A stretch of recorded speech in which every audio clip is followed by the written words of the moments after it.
Hey campers, hey families, how's it going? My name is Matthew, and this week has been amazing. I want to thank Carrie and Susan and Lorianne and Isabel and all the incredible leaders that made camp happen. Can we just thank them? All right. Now, I am not camp ranger, whatever, but I would like to just say, kids, the songs that you're doing are really cool. Like, they're amazing. When I was a camper growing up in the church, our camp songs weren't as cool. But I just very randomly would like to teach you one, and this was not in my notes, and I think I might regret this. So can you all stand up? I'm going to teach you a camp song. This is a camp song from the 1980s. But here's the deal. You have to know that in the 1980s, a very popular movie called The Karate Kid had come out. And so we took a little Christian song and we wove it in with the Karate Kid, and it goes something like this. So you kind of do the clapping thing that you were doing, right? So it's like, I will call upon the Lord, who is worthy to be praised. You can echo that, yeah. So shall I be saved from my enemies. A song about enemies and stuff. It's really great. Yeah, no, but here we go. And then we say, the Lord liveth. But when you do that, you do the crane. The Lord liveth. And then you go, wah! So it's like, the Lord liveth. Wah! Blessed be the rock. Wah! Wah! Can you guys do that? Let's do it together. The Lord. Wah! Hold on just a second. You can't just go, wah. You have to go, wah! And then, blessed be the rock. Wah! Wah! Ready? The Lord liveth. Blessed be the rock. Blessed be the rock of my salvation. Here we go. The Lord. Wah! Blessed be the rock. Blessed be the rock of my salvation. Anyway, you can be seated. There you go.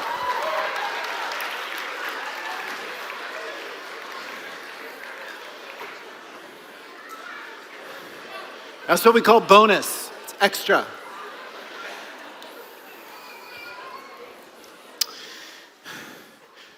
Now I'm out of breath. And middle of that song, I thought, wow, this is more violent than I remember it being. So kids, I like your songs. I like the ones you do. Okay, so I want to take a few minutes to wrap up. We've been learning at camp. Some of you might be new to church and maybe new to Jesus, and we are glad that you're our guests today. For the next 10 minutes, I want to encourage us all, kids, adults, those who know Jesus, those who are brand new to Jesus. As you've heard, the theme for camp this year was, we can love like Jesus. But can we actually love like Jesus? I find it quite hard, actually, to love like Jesus. Because Jesus loved everyone, and he did it really well. He loved the lonely, the poor, the sick, the hurting, people that no one liked, and he even loved his enemies, which is pretty incredible. It's hard to love like Jesus. But what if, I want to ask this question, loving like Jesus was less about trying and more about receiving? And kids, you learned this week. What if loving Jesus was not about mustering up enough strength and attempting to love like he did? What if loving Jesus was all about seeing, first and foremost, how loved we are? Kids, when I was young, I spent my elementary school years in a different country called Colombia. And my parents were missionaries. And so I grew up age 5 to 12 in a different country. And I don't know if you guys are loving elementary school and making some friends, but when I was 12 years old, I remember one of the saddest moments ever is when my parents told me and my brother that we were going to move and that we were going to leave all of our friends behind and to move from South America back to North America. And I remember my brother and I just were crying. We were really sad. And we were like, we have to start all over again. We have to meet brand new people, brand new kids. And I had just finished grade 6 and I was going into grade 7. And my brother had just finished grade 4 and he was going into grade 5. And for us, we showed up in 1992 to a new city, a new town, new people, new friends. And we had to go to new schools and to get to know people like brand new. But one of the first things I had to do, the very first week we moved to our new city, is I had to go to church because my parents went to church. So me and my brother, we went to church. And I remember praying to God. I remember going, God, I pray that people would not make fun of me. I really pray that people would not make fun of me. That was my prayer. That was my one prayer. Because I didn't want to get teased. And so my brother and I actually didn't wear clothes that were very up to date. Our clothes were a little bit older. And we just had never lived in North America before. So I remember going to church, and I was super nervous. I was 12 years old, and I went into my grade 7 classroom. And at church, they have little classrooms for different grades. So I walked into my grade 7 classroom, and as I sat down, there's this kid, and he was an incredibly cool kid. And he right now is a very incredibly cool adult. And he's very talented, he's good at everything, and he looks awesome. He can grow an incredible beard. But when he was 12, he was not growing a beard. Anyway, but I showed up to that first day, and I remember sitting down in a chair, and his name is Jamie. His name was James Christian Upchurch. And Jamie, we called him Jamie. And this guy, Jamie, super cool. He turned around in his chair, and he was like, hey, Matthew, how's it going? I'm Jamie. And he put out his hand, right?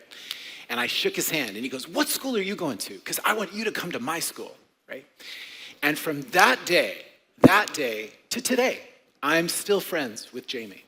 And Jamie has been one of the cool friends in my life. And his welcome of me and his kindness to me has really shaped my life.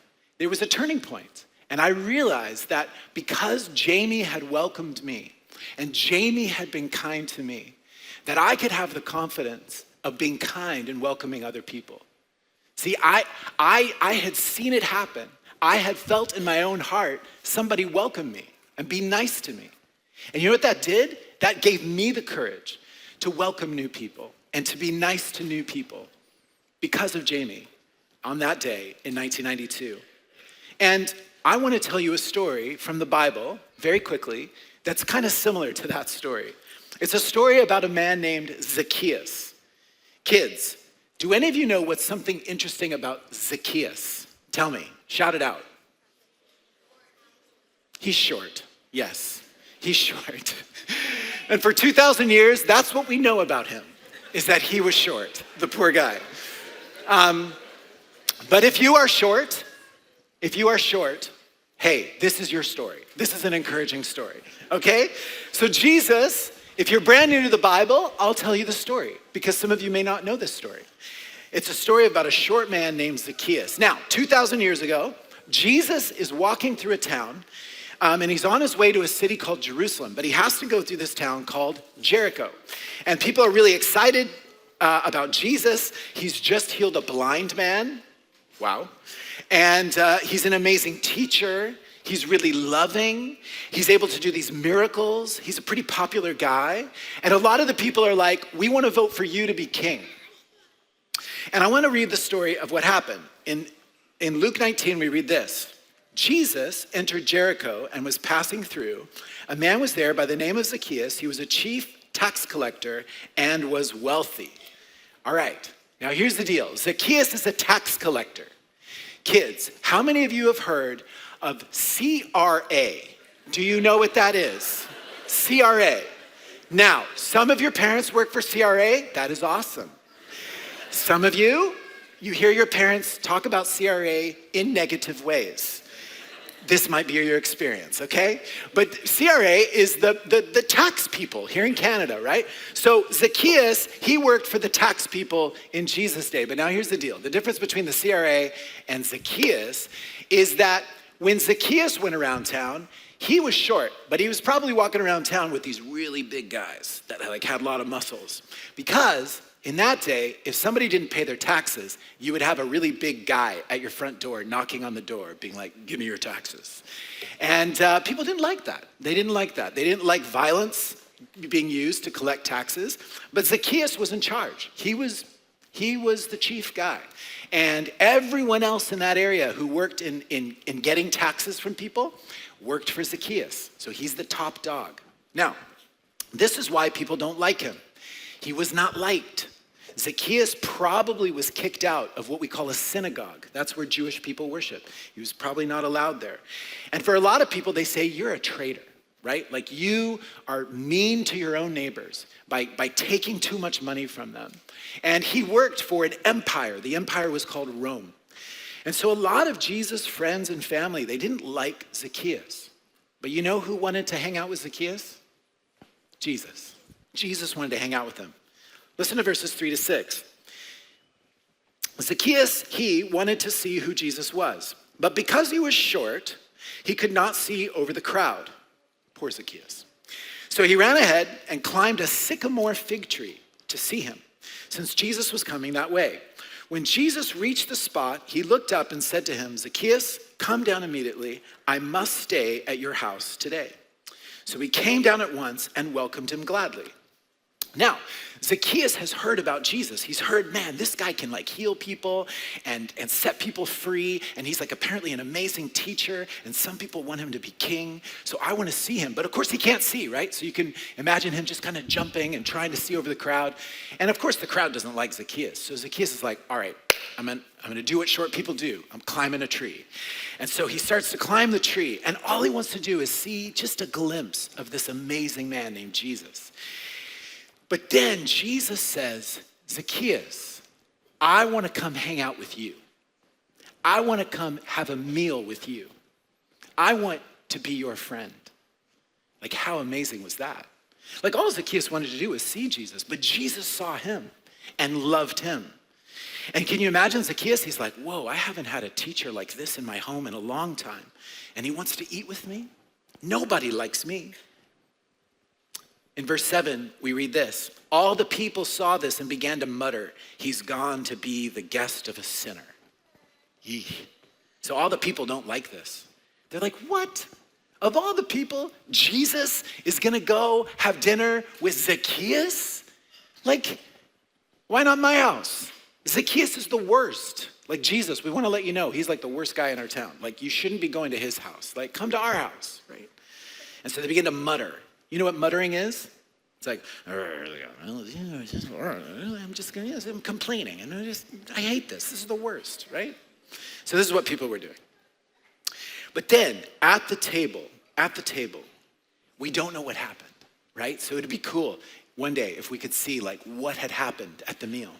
But Jesus comes to his house, and all he does is he has a meal with him.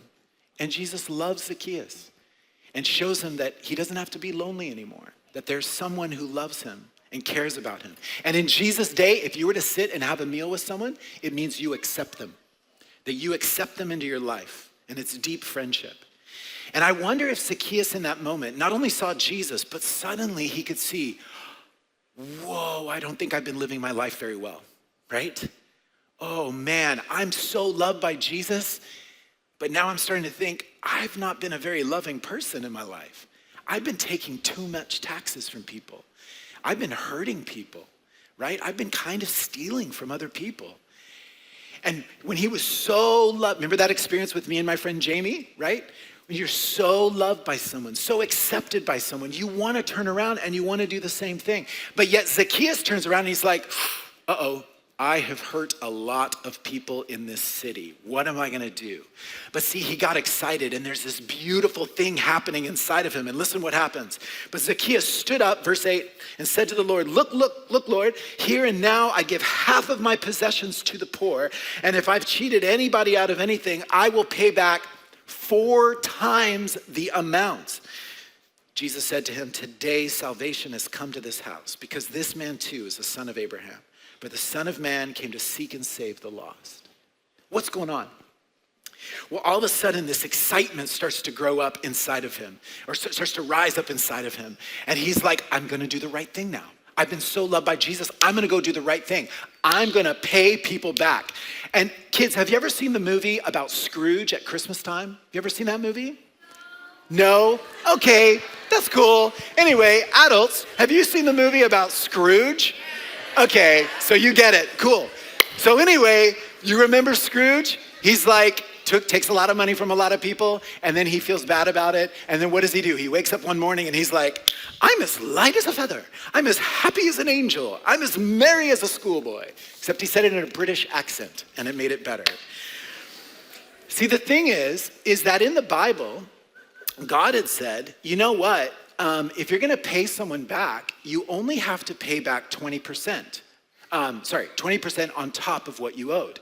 So let's say you owed someone $100, and you borrowed $100, then you would pay back $120, right? And that's what you should pay back. But what does Zacchaeus do? He does way more than that, right? He pays back, like he gives away half of his money. Kids, imagine your piggy bank, half of it gone, right? You're giving it away because you're just like, I've been so loved by Jesus, now I'm gonna give half of my money away. And then he goes to the people that he hurt and he's like, I'm gonna give you 4 times. Whatever I cheated from you, man, can you imagine if the CRA did this for us? How beautiful would that be? But so everything I've taken from you, I am gonna pay it back 4 times. 4 times the amount.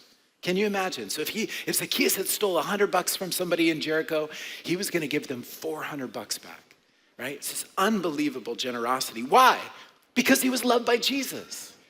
And kids, this is how we love because we've been loved by Jesus. You see, does it look like Zacchaeus is like doing it because he doesn't want to? Not at all. He's so happy. He's ready to do this. He's ready to pay back everything that he had stolen. And the cool thing is that Jesus fed the poor of Jericho by having dinner with Zacchaeus. I'm going to say that again. Jesus fed the poor of Jericho by having dinner with Zacchaeus. Because some of you, I know some of you adults, see the justice here, right? What's the most strategic way for Jesus to feed the poor of Jericho, of the whole city? What's the most strategic way to do that? It would be to go have dinner with Zacchaeus and then to watch Zacchaeus pay back all the people who he had put in poverty, right? It's brilliant. You want to see the brilliance of Jesus? It's right here, right? It's the most brilliant thing. And here's the point. Zacchaeus could finally love others once he saw how loved he was by Jesus. And when we see how loved we are, it changes us from the inside out. And those of us who've experienced Jesus' love, we can tell you it is a love like no other. It's an unconditional love. And so he was changed, right? And here's the point. We can love because we've first been loved. Kids, I think you heard this verse, 1 John 4:19. We love because he, that's Jesus, first loved us. Can you guys say that out loud? Can we do this?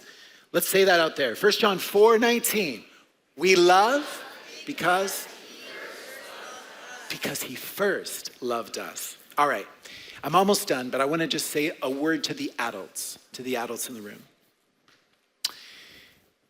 Why do we need the love of Jesus? After all, you might say your life is going fairly well. We live in a beautiful country. Most of us in the room, I think, have a roof over our head, good food to eat, and an opportunity to work. But there comes a point in most of our lives when the answers we've been given about the meaning of life no longer satisfy. The thought that we're just insignificant creatures in a meaningless existence on a rotating rock in some corner of the cosmos, that story is bleak. In the words of the famous atheist Richard Dawkins, is it true that the universe has, quote, no design, no purpose, no evil, no good, nothing but blind, pitiless indifference? I hope not. That's a pretty bleak story. What if that isn't true? What if the unconditional love of Jesus was real? What if secularism cannot offer us the transcendence, the beauty, and the fulfillment we long for?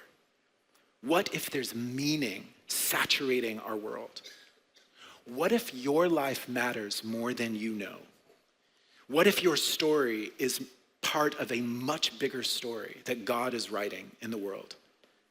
What if there is a love that is higher, deeper than the loves of this world? What if the unconditional love of Jesus was real? Would you want to know that love? And so to the adults here, I would love to invite you to be our guest at a course that we call Alpha. The Alpha course will start in September, and it is for anyone and everyone. Atheists, agnostic, seeking, those of you who feel like you haven't been to church in a long time, you've got questions. The course is created for anyone new to Jesus who has questions and wants to learn more. It's 9 weeks. It involves good food. What we do is we get around tables together, we eat dinner together on a Wednesday night, and we ask some big questions, like, is there more to life than this? Who is Jesus? Why did Jesus have to die? And we would welcome you to be our guest. It's a lot of fun. My wife and I are part of it. We love it. It starts in September. It's usually between 50 and 100 people who take the course. So I just want to encourage you that you won't be alone. You're like, what if I'm the only one who signs up for that weird course? You won't be there by yourself. There will be others. And you can go to nlcc.ca/alpha for more information, or come to talk to any of us. Kids, I want to say something final to you. If you're a kid and you're new to Jesus, you are welcome to come here any Sunday you would like. You are our guests. Each and every Sunday, our incredible kids program has tons of fun together, and we love learning more about Jesus. And if you like that story about Zacchaeus, there's a whole lot more about Jesus that you will enjoy and you'll like. You will like him. As I end, St. Augustine, a follower of Jesus in the 5th century, wrote this, quote, "You have made us for yourself, O Lord, and our hearts are restless until they find their rest in you." Our hearts are restless until they find their rest in you. And I would say that this has been the story of my life. My restless, wandering, lost heart needed to find my life and my rest in the love of Jesus. And I hope that yours will too. And then, filled with love, we can then go out and love others like Jesus. Thank you, kids, for spending a week with us. You are the best, and God loves you so much. Parents, thank you for trusting us with your kids, and God bless each of you. I hope you have an amazing rest of your summer, but we are not done. There is one more thing we got to do, so I'm going to invite the Rangers back up on stage. Can we invite the Rangers up on stage? Woo!